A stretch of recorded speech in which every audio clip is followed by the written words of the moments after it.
Alhamdulillah, nggak terasa kita sudah menjalani separuh perjalanan bulan suci Ramadan. Niki kroso boten kroso, kita saat ini berada di separuh dari bulan suci Ramadan, yang artinya waktu ini berputar begitu cepat. Kapan kula panjenengan masih angen-angen mantengnya dan mlebet bulan Sya'ban. Di bulan Rajab kemarin kita angen-angen kita akan memasuki bulan Sya'ban. Dan Sya'ban kula panjenengan angen-angen gak suwe meneh Ramadan. Gak taunya kita sudah berada di dalam bulan Ramadan, dan saat ini kita sudah menjalani perjalanan separuh daripada bulan Ramadan. Ini artinya kehidupan di alam dunia begitu singkat, begitu cepat, nggak terasa, gak kerasa urip tentu. Dikatakan oleh baginda Nabi Muhammad SAW, "Ad-dunya darul amal." Dunia ini adalah tempatnya kalau panjenengan beramal soleh. Kehidupan di dunia yang serba sementara, yang serba singkat ini menentukan bagaimana nasib kita besok di akhirat. Kita nggak sadar, terkadang kita lupa bahwasanya kehidupan di dunia ini bukanlah tujuan kita untuk hidup, tapi justru kehidupan akhirat itulah yang akan abadi langgeng selama-lamanya. Kita lihat bagaimana para sahabat baginda Nabi Muhammad SAW. Para sahabat Nabi Muhammad SAW, mereka menjalani kehidupan di alam dunia ini. Mereka hidup di alam dunia ini benar-benar mereka sadar bahwasannya inilah tempat kita untuk beramal soleh. Kalau kita lihat bagaimana para sahabat Kanjeng Nabi Muhammad SAW, bahkan kalau ada panggilan jihad dari Kanjeng Nabi, mereka saling berebut untuk berada di garda terdepan. Satu sama lainnya mengatakan bahwasanya inilah saatnya aku untuk menuai amal yang begitu besar untuk membela agama ini. Artinya kalau para sahabat mengajarkan kepada kita bahwasanya kehidupan inilah, kehidupan di alam dunia inilah kehidupan di mana kita mencari bekal amal untuk kehidupan akhirat yang selama-lamanya. Hadirin hadirat jamaah salat subuh rahimakumullah. Di dalam puasa Allah Ta'ala mengajarkan kepada kita bahwasanya inilah puasa inilah yang mengajarkan kepada kita bagaimana kita dituntut oleh Allah Ta'ala untuk senantiasa beriman kepada Allah Subhanahu wa Ta'ala sebagaimana yang didawuhkan oleh Kanjeng Nabi Muhammad SAW. Man shoma ramadhana imanan wa ihtisaban ghufira lahu ma taqaddama min dhanbihi atau kama qala Nabi. Bahwasanya barang siapa yang beriman, man shoma ramadhana, barang siapa yang berpuasa di bulan suci Ramadan imanan, dengan penuh keimanan kepada Allah Subhanahu wa Ta'ala. Iman ini adalah sebuah keyakinan penuh kepada Allah Subhanahu wa Ta'ala. Iman ini Kelihatannya sepele kalau panjenengan mengatakan iman, tapi iman adalah sebuah keyakinan penuh yang luar biasa. Para sahabat baginda Nabi Muhammad SAW adalah contoh nyata, contoh bagaimana mereka memiliki iman yang begitu luar biasa kepada baginda Nabi Muhammad. Di antaranya Sayyidina Abu Bakar As-Siddiq. Sayyidina Abu Bakar As-Siddiq adalah seorang sahabat senior Kanjeng Nabi, seorang mertuanya Kanjeng Nabi, seorang yang begitu mirip dalam sifat terhadap baginda Nabi Muhammad SAW. Sayyidina Abu Bakar As-Siddiq pernah suatu saat beliau termasuk min tujari sahabat. Sayyidina Abu Bakar As-Siddiq adalah salah satu konglomeratnya sahabat Nabi Muhammad SAW. Yang suci. Di antara konglomeratnya sahabat Nabi ada Sayyidina Abu Bakar As-Siddiq, ada Sayyidina Utsman bin Affan, ada Sayyidina Abdurrahman bin Auf. Mereka adalah para sahabat yang termasuk konglomerat di zaman baginda Nabi Muhammad SAW. Di antara Sayyidina Abu Bakar As-Siddiq pernah mendatangi Nabi Muhammad SAW. Ya Rasulullah, semua harta yang aku miliki, semua harta yang aku punya untuk perjuangan panjenengan di jalan, aku wakafkan, aku infakkan di jalan Allah dan baginda Nabi Muhammad SAW. Semuanya untuk panjenengan ya Rasulullah. Kanjeng Nabi mengatakan kepada Sayyidina Abu Bakar, wahai Abu Bakar, kau punya anak, kau punya istri, kau punya tanggungan, kau punya tanggung jawab. Jawaban yang begitu indah dari Sayyidina Abu Bakar As-Siddiq. Semuanya aku tinggali kepada anakku, istriku, dan orang-orang yang berada di tanggung jawabku, Allah dan Rasulnya. Artinya mengajarkan kepada kita sebuah keimanan yang luar biasa. Enggak itu aja. Bagaimana Sayyidina Abu Bakar As-Siddiq menunjukkan keimanannya kepada Nabi Muhammad, menunjukkan kesetiaannya kepada Nabi Muhammad SAW. Sampai-sampai pernah perjalanan hijrah dari kota Mekah menuju kota Madinah, Sayyidina Abu Bakar As-Siddiq dipilih oleh Allah untuk menemani baginda Nabi Muhammad SAW. Saat berada di Gua Thur,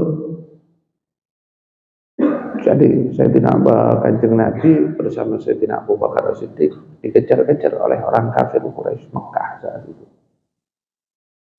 Sampai-sampai mereka membuat sayembara, bagaimana caranya Muhammad nggak sampai hijrah ke Madinah. Seandainya Muhammad lolos, seandainya Muhammad sampai hijrah ke kota Madinah, maka dia akan menghimpun sebuah kekuatan. Dia akan menjadikan umat di sana menjadi orang-orang yang kuat imannya, kuat keyakinannya, kuat ketakwaannya kepada Allah, sehingga mereka akan mengalahkan kita. Jadi jangan sampai Muhammad keluar dari kota Makkah. Kalau kita nggak bisa tangkap hidup-hidup Muhammad, dibunuh pun nggak masalah. Itu yang dikatakan oleh para pemuka-pemuka kafir Quraisy saat itu. Sayyidina Abu Bakar As-Siddiq setia menemani baginda Nabi Muhammad SAW. Wa hadza min babil iman. Keimanannya Sayyidina Abu Bakar As-Siddiq luar biasa. Taruhannya nyombong, tapi beliau berikan untuk Nabi Muhammad SAW. Sampai-sampai Sayyidina Abu Bakar As-Siddiq pada saat itu di Gua Thur, Sayyidina Abu Bakar As-Siddiq kelihatan nampak bingung yang luar biasa. Ditanya oleh Kanjeng Nabi, wahai Abu Bakar, apa yang kau lakukan? Apa yang kau bingungkan? Ya Rasulullah, sesungguhnya aku khawatir sewaktu-waktu orang kafir Quraisy akan menemukan kita.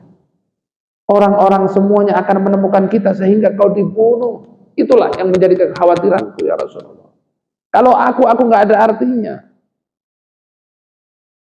Tersenyum baginda Nabi Muhammad SAW. Sampai-sampai baginda Nabi Muhammad SAW, beliau mengatakan, lawuzina imanan Abi Bakar As-Siddiq ma'a iman hadhil ummah la rajaha. Kata baginda Nabi Muhammad SAW, seandainya ditimbang Ada sebuah timbangan. Keimanan Sayyidina Abu Bakar As-Siddiq ditaruh di timbangan sebelah kanan, sedangkan semua keimanan semua umat ditaruh di timbangan sebelah kiri. La rajaha, kata Nabi Muhammad SAW.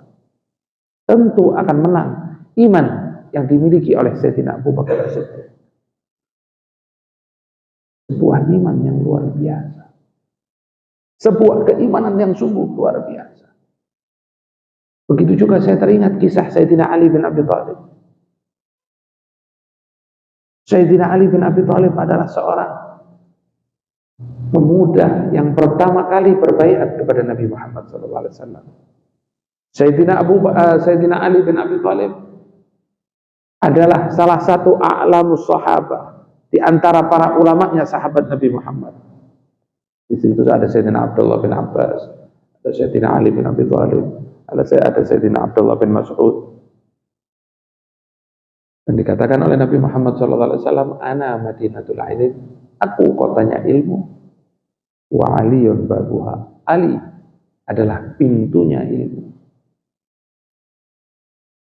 Belum lagi bagaimana keberanian Sayyidina Ali bin Abi Thalib. Beliau adalah seorang menantu Nabi Muhammad SAW. Beliau adalah sepupu Nabi Muhammad SAW. Pernah suatu saat setelah peperangan yang begitu dahsyat, kalau nggak salah perang Tabuk, saat itu Sayyidina Ali bin Abi Thalib di dalam tubuhnya tertancap 17 panah dan tombak, berlumuran darah Sayyidina Ali bin Abi Thalib. Saat itu para sahabat mengatakan, wahai Ali, wahai menantu Rasulullah SAW, apa yang terjadi kepadamu? Kemudian Sayyidina Ali mengatakan kepada para sahabat, sebentar lagi aku akan ambil air wudhu, aku akan sholat. Begitu aku sholat, cabut satu persatu tombak dan panah yang menancap di dalam tubuhku. Nek kula panjenengan ojo di luar sholat, sembayang kebelir nopo nggih batal. Sayyidina Ali begitu sholat dicabut panah dan tombak yang berada di dalam tubuhnya, nggak batal Sayyidina Ali. Bahkan setelah sholat para sahabat bertanya, wahai Ali, apakah nggak merasa sakit kau?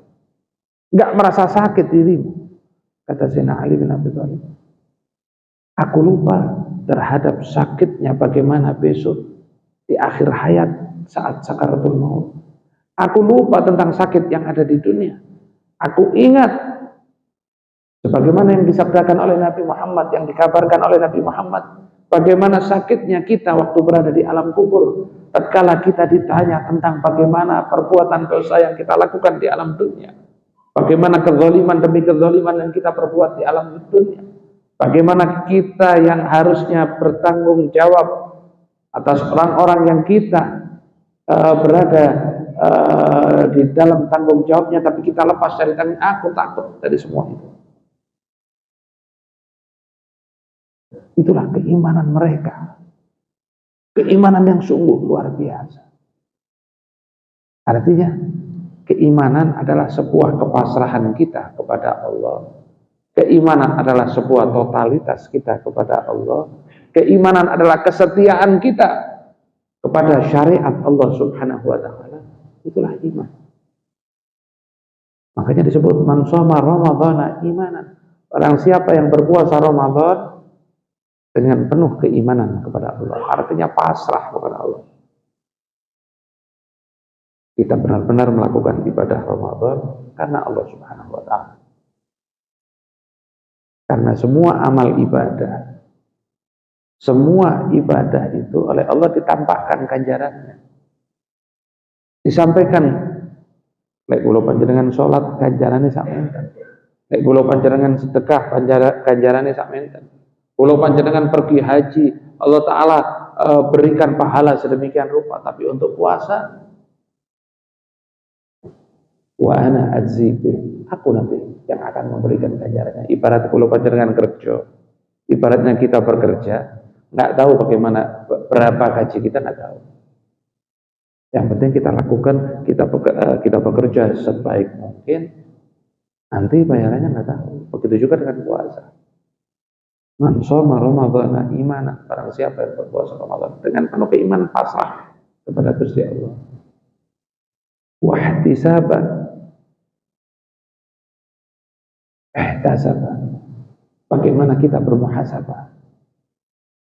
Barang siapa yang berpuasa di bulan Ramadan dan kita bermuhasabah, artinya kita ingat, kita sadar atas dosa dan kesalahan yang sudah kita lakukan.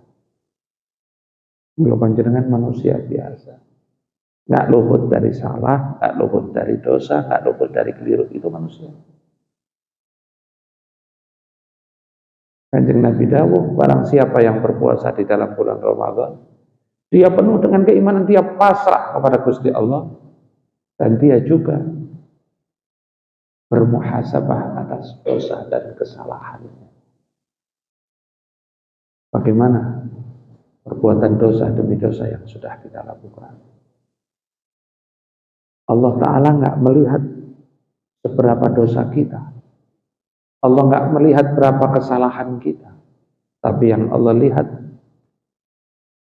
berapa banyak seorang hamba berbuat salah dan berapa banyak seorang hamba bertobat atas semua kesalahan yang dia lakukan. Itu yang Allah Ta'ala lihat.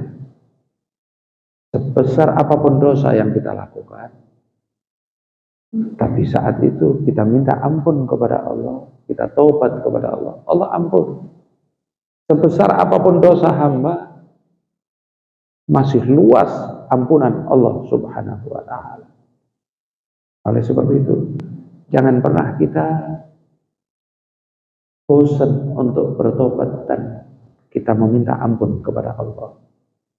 Nggak mungkin kita manusia hidup tanpa salah, tanpa dosa, nggak mungkin. Di dalam bulan Ramadan ini banyak hikmah-hikmah. Di situ kita diajarkan bagaimana kita untuk menahan diri kita. Menahan dari apa? Menahan lisan kita. Dari kita menghina orang lain. Dari kita berkata-kata mungkin menyakiti hati orang lain. Inilah madrasah yang sungguh luar biasa.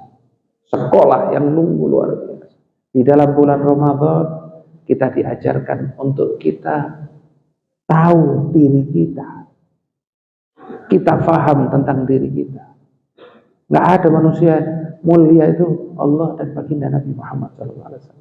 Adapun kita adalah manusia yang penuh dengan salah, penuh dengan hina. Oleh sebab itu para salafun saleh, patokan para salafun saleh mengatakan, kemuliaan seseorang bukan tatkala dirinya merasa hebat, itu mulia enggak.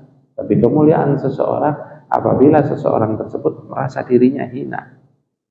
Semakin kita merasa diri kita hina, rendah, banyak salah, banyak dosa, disitulah kita mulia di sisi Allah. Tapi sebaliknya, kalau kita merasa diri kita hebat, diri kita mulia, diri kita luar biasa, saat itu kita hina di mata Allah. Oleh sebab itu ini madrasah yang sungguh luar biasa. Ini sebuah pelajaran yang berharga yang bisa kita petik dari Ramadan. Oleh sebab itu, jadikanlah Ramadan sebagai bulan di mana kita bisa berintrospeksi diri, kita bisa bermuhasabah dari kehidupan di alam dunia ini. Karena baginda Nabi Muhammad SAW beliau mengatakan al-qayyis, seseorang yang pintar, mandana nafsahu wa amila lima ba'dal maut. Seorang yang pintar adalah seorang yang mempersiapkan dirinya untuk bekal hari kematian. Itulah yang digambarkan oleh baginda Nabi Muhammad SAW. Oleh sebab itu, terpeleset kita di dunia, kedepannya kita akan berantakan. Karena dunia hanyalah sesaat. Imam Syafi'i mengatakan, ad-dunya sa'ah faj'alha ta'ah. Dunia hanyalah sesaat. Dunia nggak lama, dunia pendek, faj'alha ta'ah. Jadikanlah di alam dunia adalah ladang ketaatan buat kita. Sebetulnya nggak repot kita mencari bekal amal di alam dunia. Digambarkan oleh orang-orang soleh. Kalau kita akan hidup di dunia, disebutkan oleh Al-Imam, kalau nggak salah Sofyan Ibn Uyainah, atau kalau nggak salah itu Allah Ta'ala, 3 komponen yang menyebabkan keselamatan dunia dan akhirat. Yang pertama, jaga hubungan kita dengan baginda Nabi Muhammad SAW. Artinya jalinlah hubungan yang indah dengan Nabi Muhammad. Apabila kita cinta kepada Nabi Muhammad, apabila kita mengikuti baginda Nabi Muhammad SAW, nggak mungkin seseorang itu akan rugi dan celaka. Disebutkan oleh seorang soleh, siapapun yang menginginkan kebahagiaan dunia akhirat, ikuti baginda Nabi Muhammad SAW. Dan itulah yang dilakukan oleh para sahabat. Bagaimana cintanya mereka terhadap baginda Nabi Muhammad. Nggak lepas mereka, hati mereka, tambatan mereka dari baginda Nabi Muhammad SAW. Sampai-sampai mereka, para sahabat Nabi,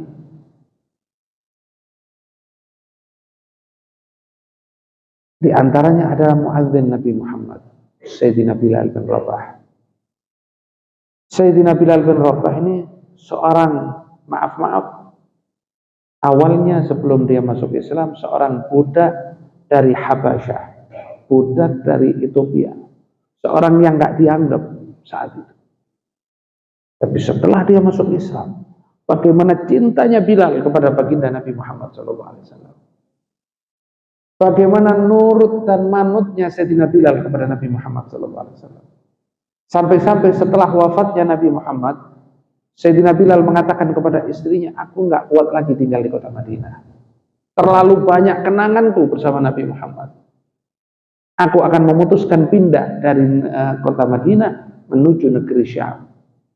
Bukan karena Bilal nggak mau tinggal di kota Nabi Muhammad, tapi saat itu Bilal nggak mau. Bilal terlalu banyak kenangan bersama Nabi Muhammad SAW, sehingga membuat Sayyidina Bilal selalu menangis dan selalu sedih. Ada lagi sahabat Nabi Muhammad SAW yang, dan itu termaktub di kitab tarikh, seorang sahabat Nabi Muhammad begitu cintanya kepada Nabi Muhammad, setelah wafatnya Nabi Muhammad, dia memohon kepada Allah, ya Allah, butakanlah mataku. Nggak ada lagi keindahan yang bisa aku lihat setelah wafatnya Nabi Muhammad. Nggak ada lagi sesuatu yang indah setelah wafatnya Nabi Muhammad SAW. Dan banyak lagi bagaimana kisah cintanya para sahabat Nabi kepada Nabi Muhammad SAW. Dan yang kedua, apabila kita ingin meraih kebahagiaan hidup, kenikmatan hidup, jaga hubungan kita dengan kedua orang tua kita. Kalau yang pertama, kita jaga hubungan kita dengan Nabi Muhammad, tanamkan rasa cinta kepada Nabi Muhammad, ikuti syariat Nabi Muhammad. Bagaimana kita membuat bahagianya Nabi Muhammad SAW. Sampai-sampai seorang ulama yang bernama Sayyid Muhammad bin Alawi Al-Maliki Al-Hazani, setiap kali beliau ditanya oleh seseorang, setiap kali beliau ada seseorang bertanya kepada beliau tentang bagaimana aku mengerjakan ini dan itu, setiap seseorang meminta advis atau arahan kepada Abu Sayyid Muhammad bin Alawi Al-Maliki, selalu beliau katakan, Hal tarda habibaka Muhammad. Apakah yang kau lakukan akan membuat ridho hati Nabi Muhammad? Artinya saking cintanya kepada Nabi Muhammad. Dan inilah di antara kunci kebahagiaan kehidupan dunia dan akhirat. Dan yang kedua, bagaimana hubungan kita kepada kedua orang tua kita? Karena disebutkan seorang nggak mungkin akan menjadi orang yang hebat, orang yang sukses la fid dunya wala fil akhirah, kecuali bagaimana hubungannya dengan kedua orang tuanya. Bagaimana yang kita dengarkan tadi bacaan imam, disebutkan bagaimana ayatul Qur'aniyah mengingatkan kita tentang wajibnya kita bakti kepada kedua orang tua. Pernah terjadi di zaman Nabi Allah Musa. Ada seorang Nabi Allah Musa adalah seorang nabi dan seorang rasul, bahkan seorang ulul azmi, dan beliau adalah seorang nabi dan rasul yang diberikan gelar kalimullah, seorang yang bisa berbicara dengan Allah Subhanahu wa ta'ala. Pernah suatu saat Nabi Allah Musa, beliau ke Bukit Tursina, beliau memiliki sebuah keinginan. Kemudian Allah Ta'ala mengatakan, berfirman kepada Nabi Allah Musa, wahai Musa, akan aku penuhi hajat dan keinginanmu. Tapi sebelumnya, mintalah doa kepada seorang pemuda yang begini ciri-cirinya. Dia berada di pasar di ujung desa situ. Dalam benak Nabi Allah Musa, Allah Ta'ala berfirman kepadaku untuk menemui seorang pemuda, dan aku disuruh meminta doa kepada seorang pemuda. Pasti ini pemuda adalah seorang yang hebat. Aku seorang nabi dan rasul, diperintahkan oleh Allah untuk memohon doa kepada seorang pemuda yang berada di tempat itu. Setelah dicari oleh Nabi Allah Musa ciri-cirinya, ketemulah seorang pemuda yang dimaksud itu. Dilihat oleh Nabi Allah Musa, seorang pemuda ini hidupnya biasa saja.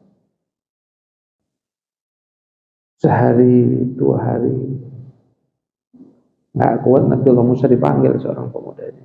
Wahai fulan, wahai anak muda, kegiatan panjenengan ini apa? Nggak ada. Saya keluar dari rumah saya subuh,